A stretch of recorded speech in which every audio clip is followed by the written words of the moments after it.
Sofiane Méziani, Le défi du sens. Partie 2 pour une nouvelle poétique de l'homme. Sous-titre 6. Le goût de l'authenticité. Un peu d'authenticité et de transparence ne serait pas de mauvais goût dans un monde où l'on cultive l'artifice et la tartufferie. L'homme creux, en effet, baigne dans le culte des apparences. Puis au fond, c'est peut-être dans la nature de l'homme que de n'être pas naturel. Molière s'en étonnait d'ailleurs, ouvrez les guillemets. Les hommes, la plupart, sont étrangement faits. Dans la juste nature, on ne les voit jamais. Fermez les guillemets. La critique des faux-semblants, des conventions, des hypocrisies est très présente d'ailleurs dans la littérature, la philosophie et les écritures religieuses. Dans le théâtre, par exemple, les termes démasqué, dévoilé sont récurrents. On a lu le Tartuffe de Molière, ce personnage si faux, si artificiel, ce vil flatteur qui feignait la dévotion dans l'unique but de courtiser la maîtresse de maison de la famille d'Orgion.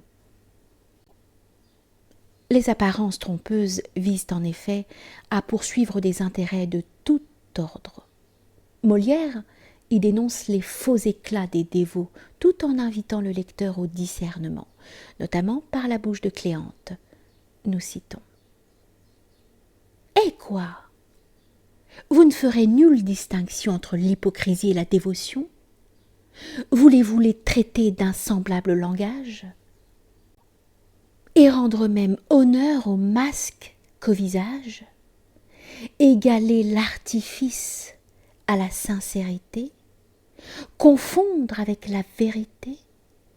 Estimer le fantôme autant que la personne ? Et la fausse monnaie à l'égal de la bonne ? Fin de citation. La tartufferie, cela dit, n'est pas le propre des religieux. Il existe aussi une tartufferie politique. Nul besoin de la décrire, elle est bien connue. Le système regorge de politiciens aux faux semblants qui, de jour en jour, sont démasqués par des grandes affaires d'escroquerie, de corruption, voire d'agression sexuelle dans lesquelles ils sont impliqués.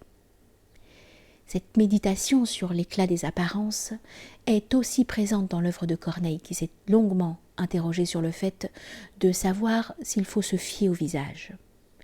La vie de ces personnages est partagée. Dans La suite du menteur, Dorante estime que tout est lisible sur un visage. Nous citons.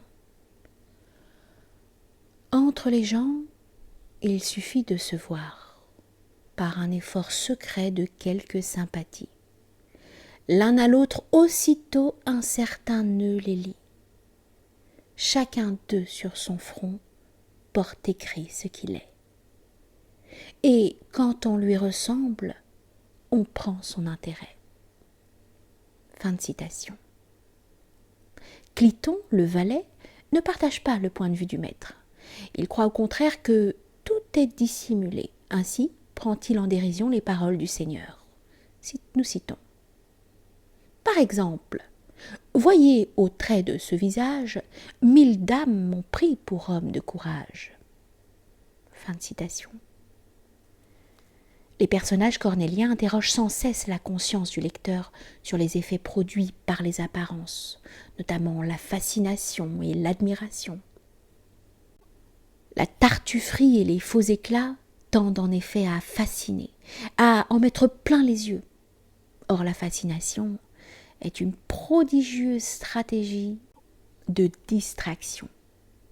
Être fasciné, c'est être extraordinairement sourd à la réalité du monde. Ainsi, la fausse piété du dévot, la duplicité du politicien ou l'hypocrisie de l'acteur social tendent à éblouir, enchanter, à travers de grands discours, pour rendre le peuple aveugle sur le monde tel qu'il est, et surtout détourner l'attention sur les intérêts qu'ils poursuivent.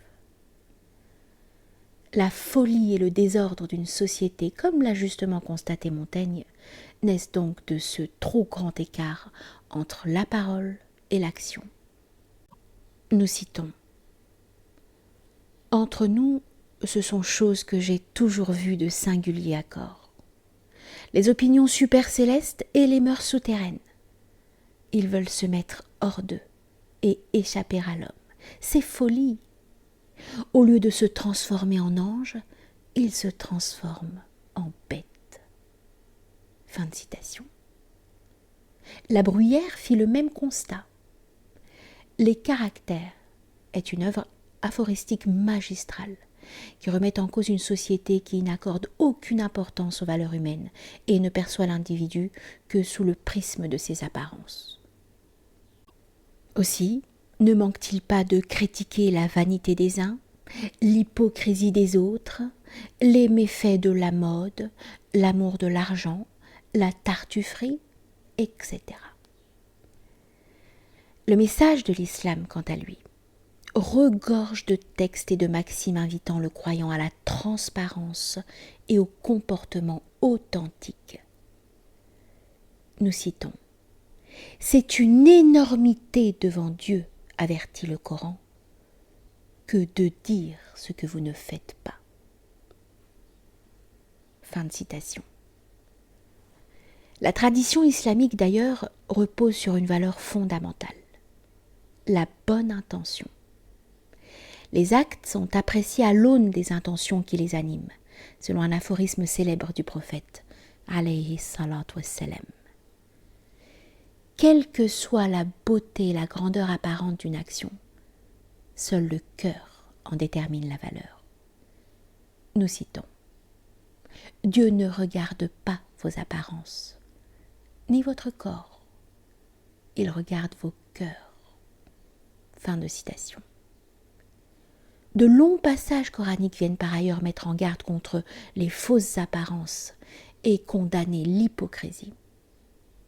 Au regard du message islamique, la sincérité, au fond, est une source de liberté et de bien-être, car elle décontracte le croyant en l'émancipant du regard de l'autre. Rien de plus agréable que de rester naturel. Rien de plus usant que d'interpréter en permanence des rôles dans la comédie sociale de notre temps. En effet, dans le monde des apparences, l'individu est sans cesse conditionné par le regard de l'autre. Il est prisonnier de son rôle et de son déguisement. La perception d'autrui détermine ses attitudes.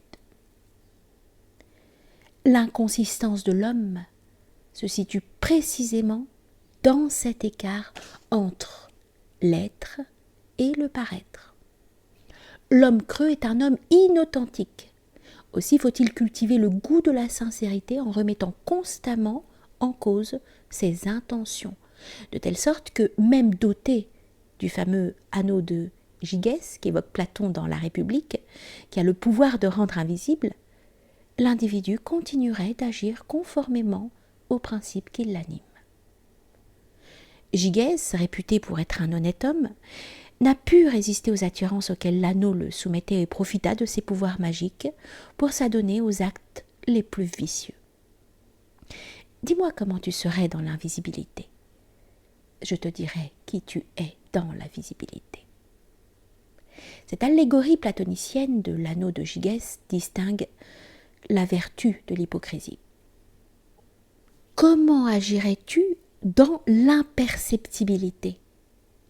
C'est en répondant à cette question que chacun pourra soit affirmer sa vertu, soit démasquer son hypocrisie. Parce que ne pas voler, ne pas mentir, ne pas tricher uniquement par crainte du regard des autres ou d'être pris la main dans le sac, ce n'est pas de la morale. C'est, comme dirait André Comte-Sponville, de la précaution, ou plutôt une prudence maquillée en morale. Le propre d'une action vertueuse, c'est, selon Kant, le désintéressement, c'est-à-dire qu'elle ne soit pas accomplie par intérêt. Pour illustrer sa réflexion, le philosophe allemand prend l'exemple subtil du marchand avisé qui, conscient que la moindre supercherie décelée le ferait perdre des clients et donc de l'argent, ne trompe aucun de ses acheteurs. Ce marchand agit certes conformément au devoir, celui de ne pas tricher, mais pas par devoir. Il agit par intérêt. Il use ainsi de la morale comme source de profit. Son action n'a donc aucune valeur éthique. Dans une société des faux-semblants, c'est l'intérêt et le préjugé qui font office de loi, lesquels génèrent en conséquence de la tension, des crispations, du mal-être en somme. C'est un monde où la méfiance règne, où la paranoïa se répand, tandis que la sincérité, au contraire, produit de l'amour et favorise le vivre ensemble. Quoi de plus sûr et agréable en effet que de vivre entouré d'êtres dont les apparences reflètent la disposition des cœurs.